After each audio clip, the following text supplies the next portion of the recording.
Halo semuanya, selamat datang di video terbaru saya. Terima kasih buat teman-teman yang sudah klik video ini. Mohon di-subscribe, mohon di-like agar saya semakin semangat mengembangkan channel ini. Saya doakan teman-teman semua selalu dalam keadaan sehat, walafiat, dan dilancarkan rezeki serta usahanya. Pada video kali ini, saya ingin mengajak teman-teman menyaksikan kedewasaan Gibran, anak Pak Jokowi yang menjadi wali kota Solo, saat menanggapi cacian, fitnah hingga hinaan yang ditujukan kepada Pak Jokowi. Nah, saya ingin menunjukkan kepada teman-teman bagaimana dewasanya, bagaimana santainya Gibran menanggapi secara positif seluruh hinaan dan cercaan yang ditujukan kepada Presiden Joko Widodo yang adalah papahnya, yang adalah ayahnya Gibran sendiri. Kalau kita tentu kita akan marah, akan gusar, ingin membalas hinaan dan cacian yang ditujukan kepada orang tua kita. Tapi di sini Gibran menunjukkan sisi dewasanya sebagai anak presiden yang mau menerima semua itu dengan positif dan terbuka. Yuk kita tonton videonya bareng-bareng. Ngomongin tentang bapak sering dibully, ya kan, ya kan. Terus kalau tadi di sini kan di stage ini kan Mas Gibran kan sok-sok cool gitu kan, saya mah biasa aja gitu kan. Nah tapi seriously di dalam hati karena saya pribadi gitu ya, terus kemudian teman-teman yang ada di studio, pemirsa yang ada di rumah itu semua apa ya, pasti sakit hati banget gitu loh. Ketika orang tua kita dibully dan bukan cuma dibully lagi, difitnah kan, PKI lah, terus tadi kalau ngeliat yang di Google itu ada apalah plongo-plongo, mumi, kita juga nggak tahu kenapa ada mumi gitu ya. Nah itu yang ada dirasain di perasaannya Mas Gibran dan ya Kaisang nggak tahu lah ya. Tapi perasaan Mas Gibran sendiri apa? Masa nggak sakit hati sama sekali sih? Ya kalau sakit hati sih pasti sakit hati ya, tapi ya kita tanggepin dengan santai lah. Ya, Gimana caranya santai gitu loh? ya santai aja, nggak usah terlalu reaktif, nggak usah bikin drama di sosial media, bikin story nangis-nangis atau apa, kan nggak perlu seperti itu. No. Tapi sekarang bisa santai itu karena tuh Bapak mulai dibully itu pas kalau waktu jadi wali kota Solo dicintain seluruh rakyat Solo lah, udah kebayang lah, ya kan? Makanya sampai 2 periode. Ketika pertama kali ke Jakarta kan pasti udah mulai bully-bully tentang Bapak dong pasti kan? Yeah. Kalau yang saya dengar waktu itu yang ini Pak Jokowi ini apa oportunis lah, kemudian apa ya? Ya mulai keras pas ke Jakarta, iya mulai kan? keras.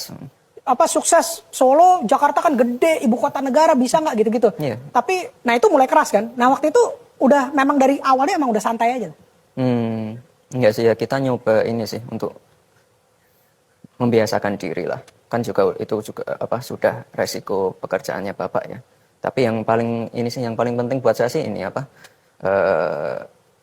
hujatan-hujatannya itu fitnah-fitnah itu nggak ada yang benar. Jadi saya sih nanggepinnya santai.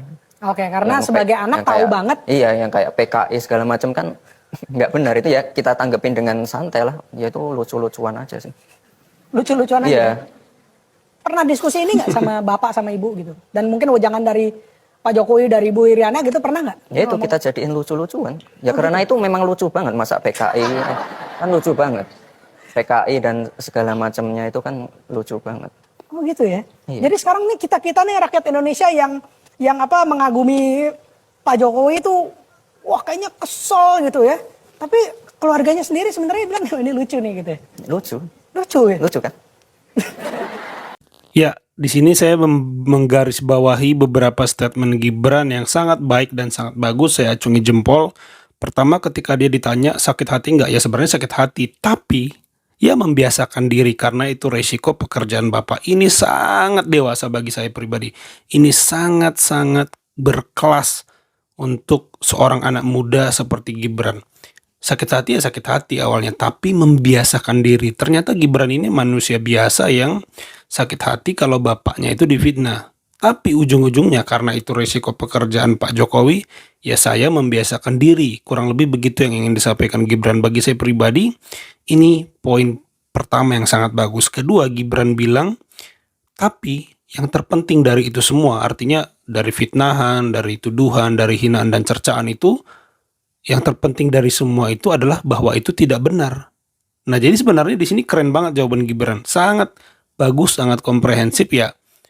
Walaupun dicaci sebanyak apapun, tapi yang paling penting bagi saya, kurang lebih begitu ya maksud Gibran, itu tidak benar. Jadi Gibran tidak peduli seberapa banyak secara kuantitas, secara jumlah Jokowi ini dihina, difitnah. Tapi bagi Gibran yang terpenting itu tidak benar. Jadi semua hinaan, cercaan, dan fitnah itu menjadi tidak berarti dengan jawaban Gibran ini. Karena simpel langsung kena pada pada hal yang dibutuhkan untuk mengcounter atau membentengi semua fitnah itu ya orang nggak benar kok gitu loh. Kecuali benar tentu saya akan mungkin sedih, akan gelisah, kurang lebih mungkin gitu ya maksud Gibran. Jadi intinya ngapain dia marah, ngapain dia gelisah, ngapain dia marah harus bikin drama atau reaktif, toh itu nggak benar kok. Nah ini poin ketiga, jadi dianggap lucu-lucuan aja gitu. Ya masa di Pak Jokowi dibilang PKI gitu loh. Jadi Pak Jokowi sendiri pernah bilang waktu itu, saya PKI bubar tahun 65 kalau nggak salah kata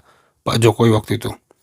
Saya masih balita, masa ada PKI balita, kata Pak Jokowi. Jadi memang jadinya ini jadi fitnahan kadrun-kadrun dan para pembenci Pak Jokowi ini sebenarnya lucu kalau kita coba dengarkan lagi gitu. Jadi itulah yang dimaksud Gibran, ya jadinya lucu-lucuan aja karena semua tuduhannya itu tidak benar dan tidak berdasar. Ya itu teman-teman sebuah statement luar biasa dari Gibran ya, seorang anak muda yang jadi wali kota Solo dan berpotensi karirnya naik di politik menjadi gubernur. Bahkan saya yakin Gibran ini sangat layak menjadi seorang presiden gitu loh.